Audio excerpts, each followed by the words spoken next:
Welcome to Reality Asserts Itself on the Real News Network, and I'm Paul Jay.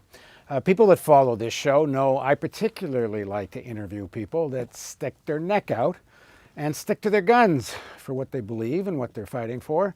And our next guest is someone who's done both of those things under a lot of pressure.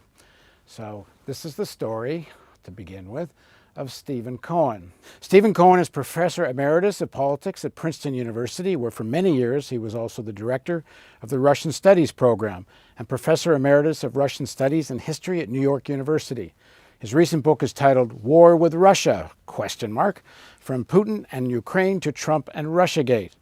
For his scholarly work, Cohen has received several honors, including 2 Guggenheim Fellowships and a National Book Award nomination. Over the years, he's been a frequent contributor to newspapers, magazine, television, and radio. He's a regular contributor to The Nation magazine.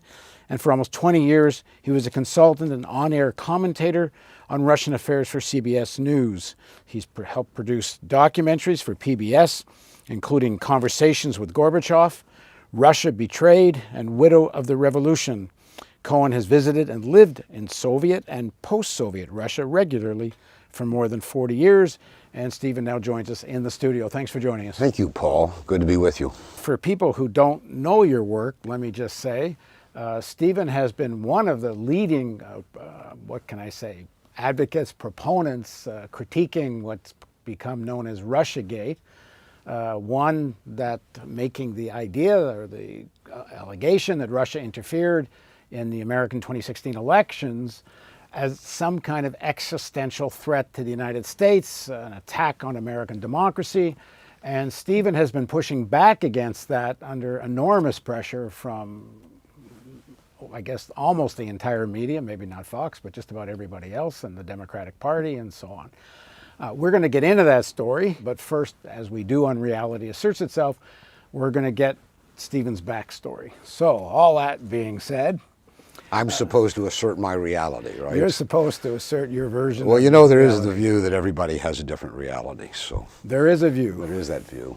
And we will, hopefully, on another time, do a series where we just argue about philosophy, but it won't be today. Right. At least, I don't think it will. Who knows if it heads there.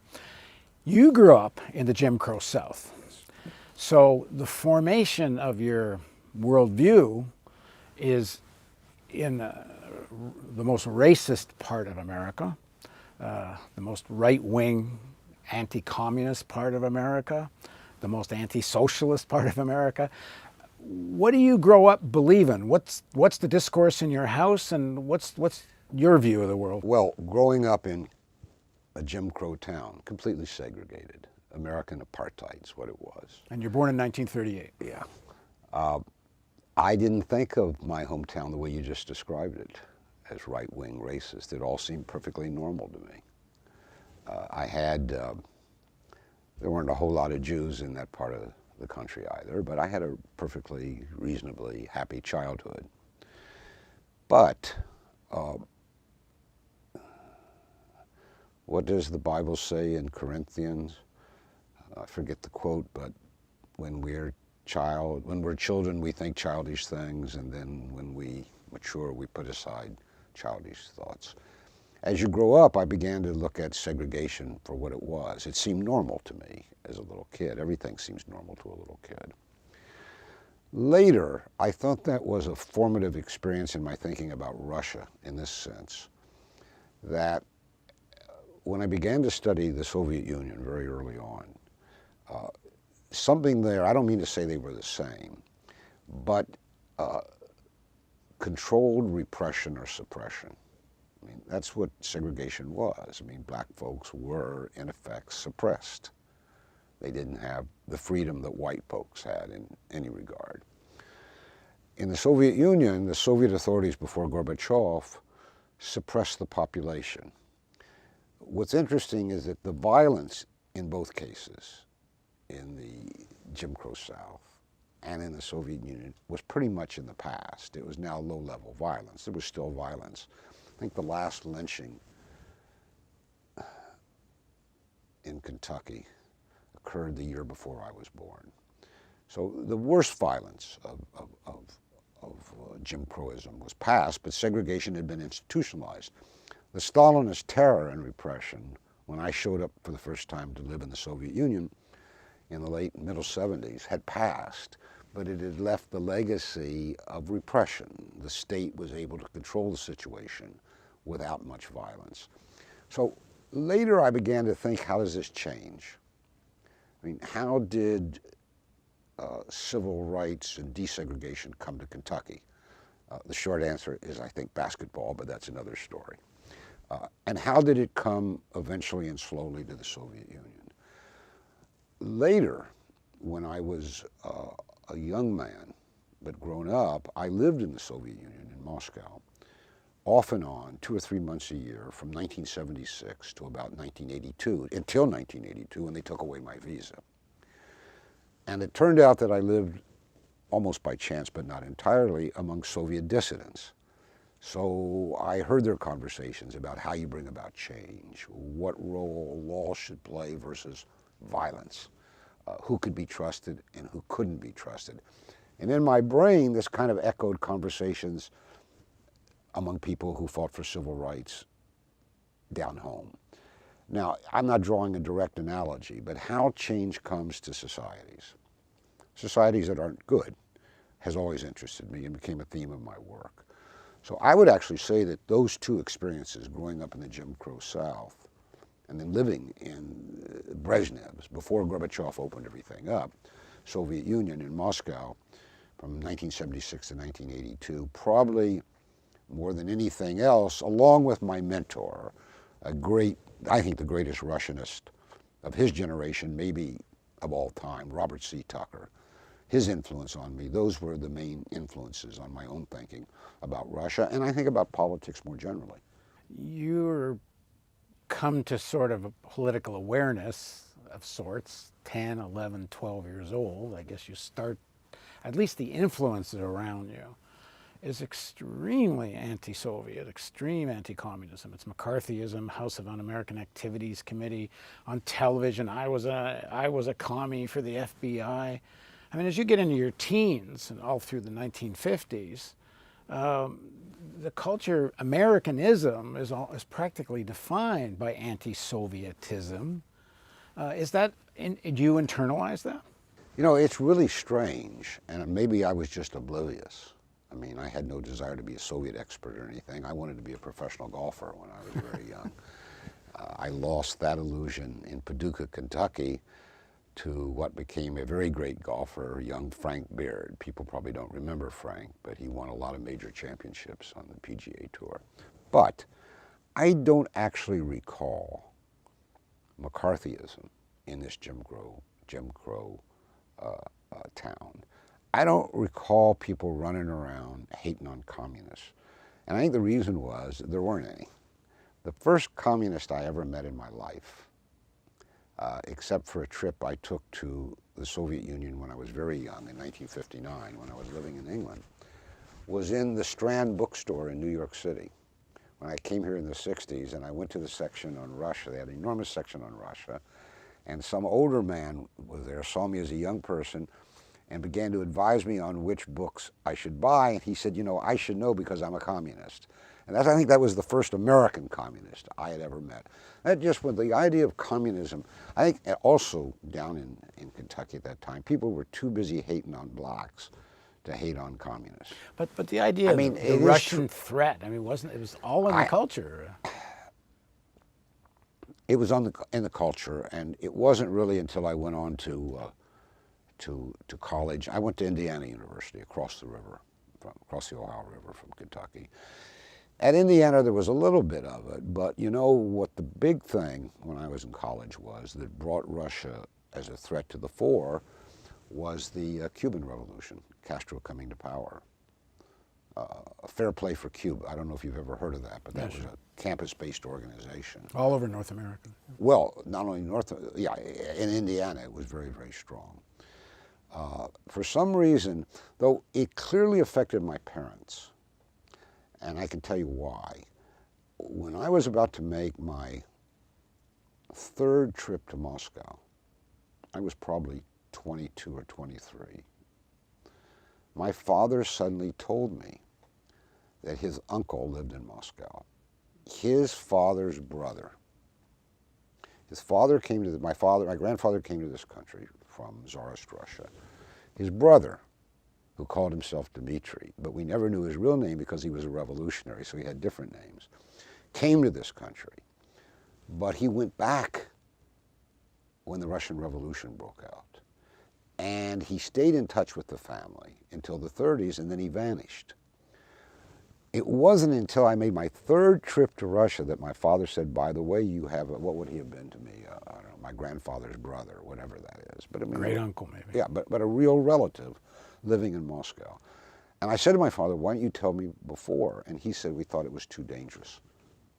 So that was, McCarthyism had taken residence in my father's concern about his son, who was now studying Russia. By the way, on that trip to Moscow, I found my, whatever he was, great uncle or whatever he was dying, and he was in the old Bolshevik hospital. Everything was coming together for me.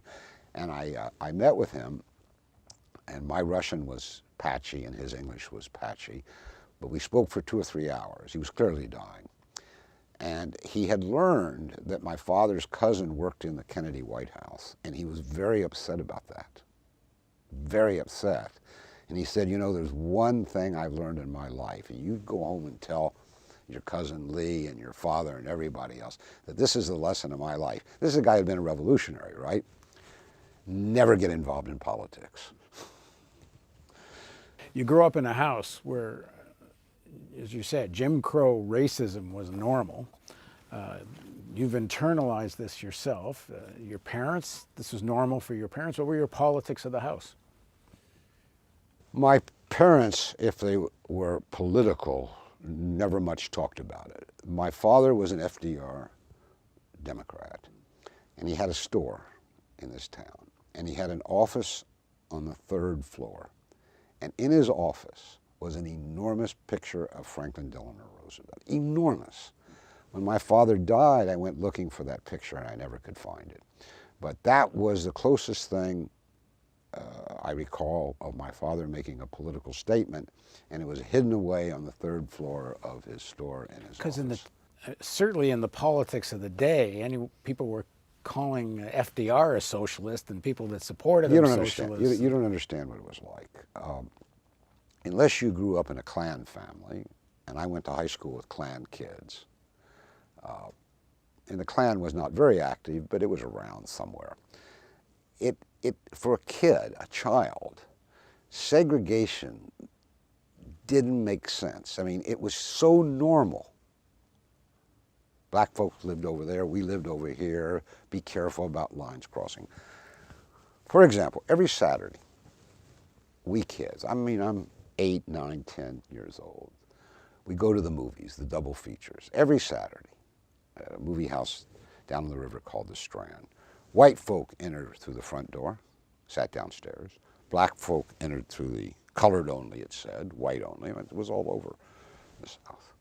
You see this recent movie called Green Book. Green Book. Yeah, it captures it half. I remember it being much worse than that, but that was sort of the way it was. So we white kids sat downstairs in the movie theater, right? And the black kids sat upstairs. What do kids do in movies? They have popcorn fights, right? You can't throw popcorn up. So the black kids are raining us with popcorn, and we can't throw popcorn up. So I go home and complain to my mother, why do the black kids get all the advantages? Why do they get to sit upstairs? Now, they were sitting upstairs because they were segregated. But through my eyes, 7 or 8 years old, they were the privileged people because they could throw the popcorn down on me. I mean, you got to process this through the eyes of a child. It's different. The interesting question is how and when you begin to learn it's wrong. Well, that was my next question. Yeah. And what does this do to your vision of America? Because, I mean, I assume you grew up with a lot of Americanism in you, as most kids that grow up here do. I wasn't an aggressive patriot. I mean, it wasn't my thing. I began to think about America, and I think this is true of quite a few people who take up the study as a vocation, of Russia, rather, who take up the study of Russia as a vocation. I began to think about my own country more intensely, more interestingly, when I was studying Russia, because you begin to do the comparative prism. You know, you see things in Russia that are similar, but they're different. I mean, people say, peaceniks say, "Why can't we get along with the Russians? It's so easy. They love their kids, they go to work, they're just like us." They aren't just like us. They come out of a very different history. So the answer to any of these questions, how things changed in Kentucky, how things changed in Russia, the answer is in history. I mean, you can't start with a snapshot. So my own history was as I had incidences in my life and things that happened that made me see that things were wrong.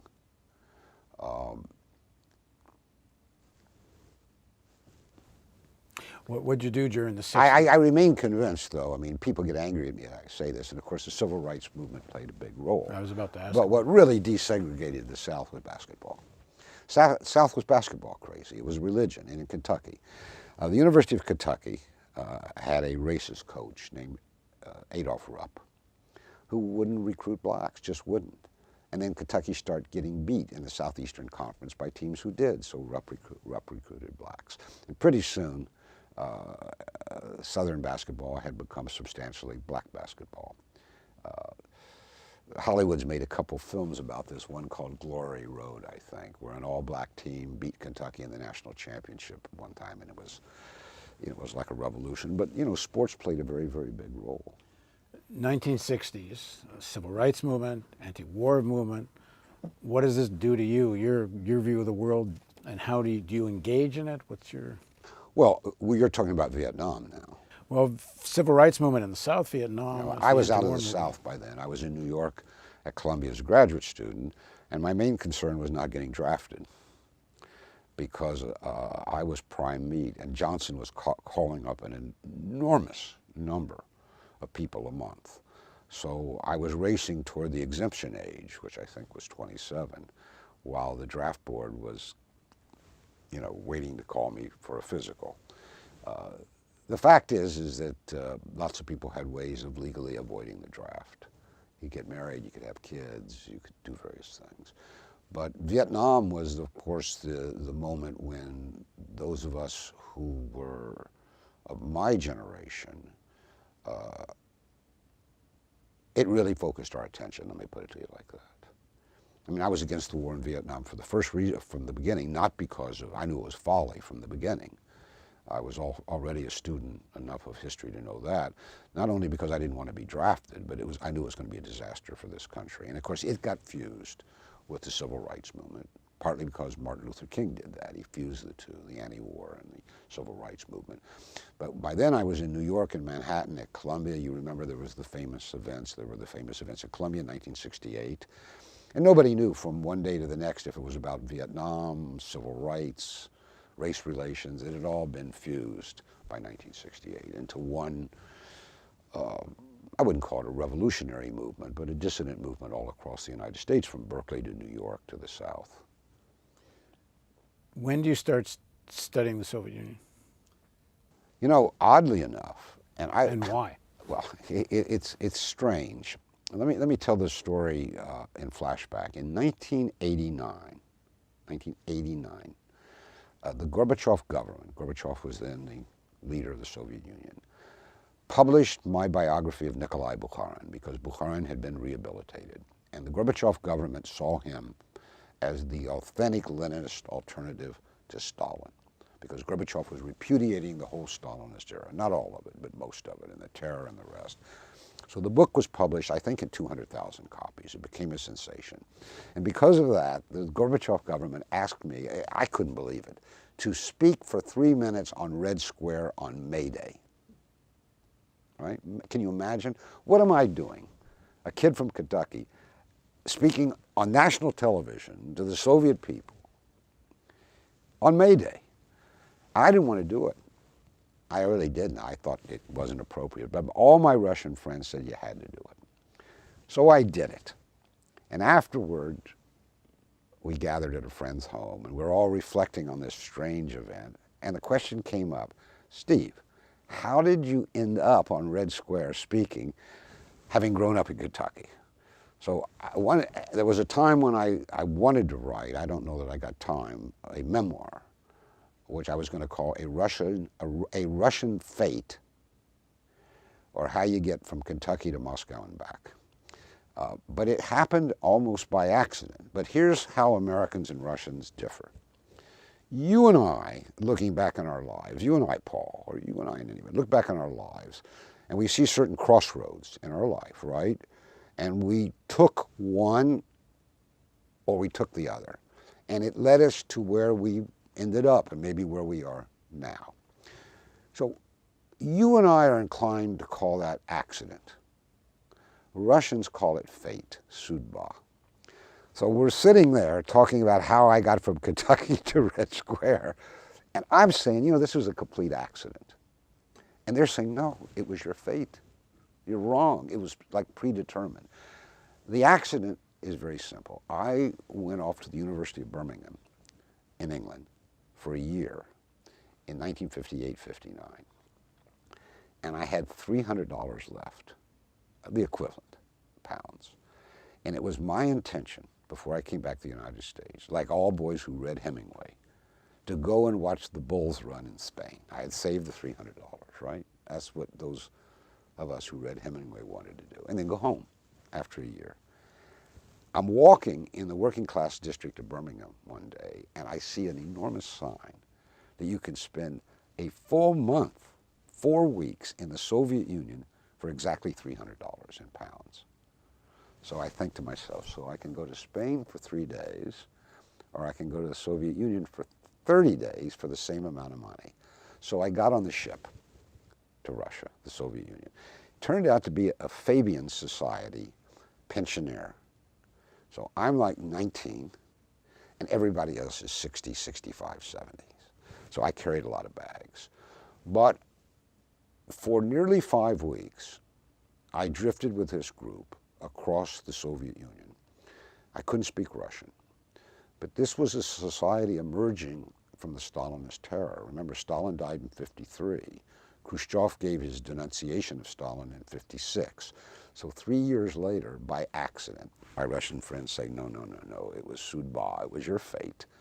By accident, because I didn't go watch the Bulls run, I end up in the Soviet Union, and there was something about this society awakening from this long terror, small things and big things, that intrigued me.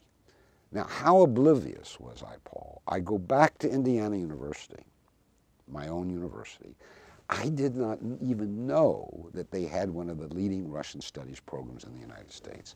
That's how little interested I was in Russia before I didn't go to Spain. Are you following the story I'm telling you? So I go back to Indiana, and now I'm interested in Russia.